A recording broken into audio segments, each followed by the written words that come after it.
So I get so many questions around how do I build my social capital, meaning how do I get invited to particular things? How do I get this person to invest in me socially or professionally? Even dating a particular caliber of man, how does that happen? And I am here to tell you the answer, because the answer is the same across the board. So my sisters, I love you so much, so let me tell you. And gentlemen, because this is an inclusive platform.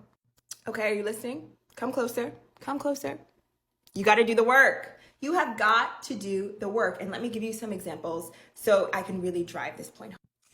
Amal Clooney met George Clooney. She was already an incredibly accomplished, beautiful lawyer and activist. They met in Lake Como, which is one of the most exclusive places on the planet, through mutual friends. Caroline Bessette Kennedy, who was married to JFK. They met as she was the head of public relations for Calvin Klein, and they met because JFK was a client. Meghan Markle, who, however you feel about her, guess what? Harry married her out of everyone. And these are all people who had a lot of options. Meghan was already a talented actress. She was a millionaire in her own right. And she was also an activist. All of these incredible. She was a dynamic woman. All of these women were dynamic women.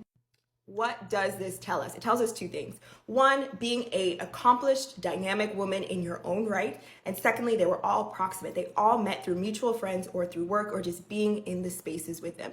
These inclusive or exclusive spaces are exclusive by design. Like no one is just going to decide to marry you or decide to mentor you or decide to hire you just because they like how you look. You have to do the work.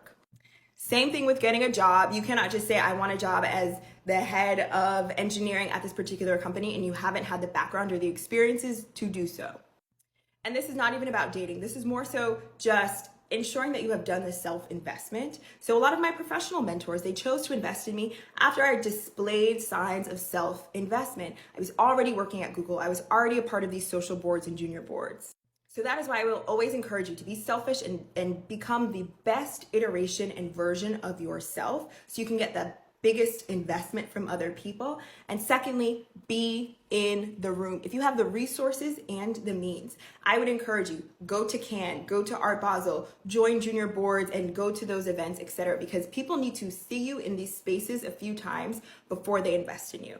Once again, a lot of my mentors, both social and professionally, I was already doing the work or they would see me at these events or we had overlapping circles, which illustrated that I was deemed worthy of the investment. And once you get there, girl, know how to act. So anytime I'm going to an event, I set my intention of why I want to be there. I look at the RSVP list. Who do I need to talk to? What information do I need to share about myself or get from other people? Who is the archetype of who is in the room? How do they dress? How do they behave? And emulate that. I hope it helps.